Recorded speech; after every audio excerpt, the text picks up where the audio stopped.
మగ్గాన్ని చూస్తున్నావు కదా.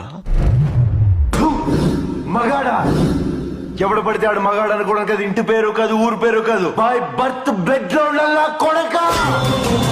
నేను ఒక్కడే వస్తున్నానని తెలిసి కూడా 100 మందిని కాపలా పెట్టుకున్న మీరు మగాళ్ళ. డబ్బు కాసుపడి, పదవి కాసుపడి నా అన్న వాళ్ళని వెన్నుపోటు పడి చంపావు. నువ్వు మగతనం గురించి మాట్లాడుతున్నావు. బాడీ గార్డ్స్ లేకుండా, గన్స్ లేకుండా ఎవరిని ఈక కూడా పీకలేరు. ఎలా చెప్పుకుంటారో మీరు మగాళ్ళనే? రేయ్! మీరు నిజంగా మగాళ్ళే అయితే మీకు 5 నిమిషాలు టైం ఇస్తున్నాను. గన్స్, కత్తులు లేకుండా నన్ను చేతులతో కొట్టి చంపేయండి. ఒక్కడొచ్చినా సరే, ఒకేసారి అందరూ కలిసి వచ్చినా సరే, నేను ఒక్క దెబ్బ కూడా తిరిగి కొట్టను. నన్ను చంపేయండి. మిస్ అయ్యిందా? 6వ నిమిషం నుంచి నేను కొట్టడం మొదలెడతా. ఒక్కొక్కడిని ఒకే దెబ్బకి చంపేస్తా. రెండో దెబ్బ ఉండదు. రే, నిన్ను నీ కొడుకుని మాత్రం కుక్కను కొట్టాడు